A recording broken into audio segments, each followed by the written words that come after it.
नमस्कार।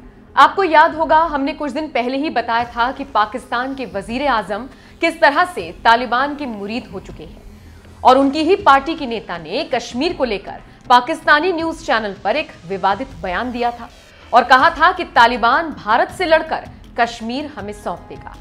लेकिन अब तालिबान का जो बयान सामने आया है उसे सुनने के बाद पाकिस्तान के पांव तले जमीन खिसक जाएगी।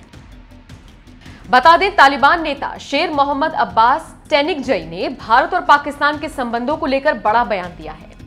स्टैनिकजई ने कहा है, भारत और पाकिस्तान को अपने आंतरिक मामलों में अफगानिस्तान का इस्तेमाल नहीं करना चाहिए। माना जा रहा है कि काबुल में तालिबान की सरकार में स्टैनिकजई विदेश मामले संभाल सकते हैं।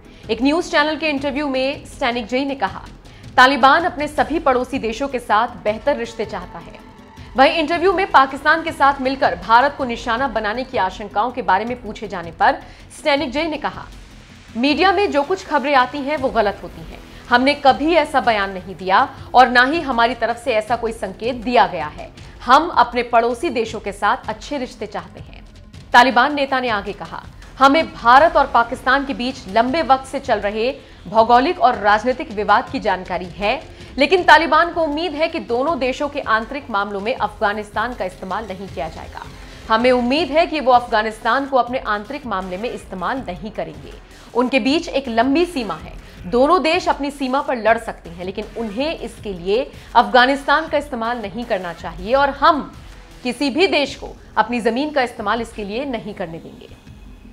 इससे पहले तालिबान के प्रवक्ता सुहेल शाहीन ने कहा था कि तालिबान को अफगानिस्तान में भारत के डेवलपमेंट प्रोजेक्ट से कभी कोई शिकायत नहीं रही, लेकिन तालिबान की तरफ से भारत का विरोध इसलिए था क्योंकि नई दिल्ली काबुल की अशरफ गनी सरकार का समर्थन करती थी। भारत की तरफ से पिछले 20 सालों में अफगानिस्तान में चलाए जा रहे विकास कार्यों, सड़क से लेकर बांध तक और यहां तक कि संसद भवन और तालिबान की तरफ से द्विपक्षीय व्यापार रोके जाने की आशंकाओं पर शाहीन ने कहा था, अफगानी लोगों के हित से जुड़े प्रोजेक्ट को पूरा किया जाना चाहिए अगर वो निर्माण अभी अधूरा है।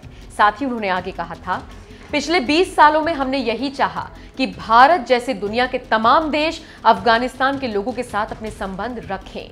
साथ ही ये देश अफगानी लोगों की इच्छाओं को भी समझे कि वो अपने देश को आजाद चाहते हैं, बाहरी ताकतों से मुक्त चाहते हैं। ये हमारा एजेंडा और स्टैंड था। हमने हमेशा कहा कि किसी को भी अफगानिस्तान की कठपुतली सरकार के साथ नहीं खड़ा होना चाहिए, बल्कि उन्हें अफगानिस्तान के लोगों का समर्थन करना चाहिए।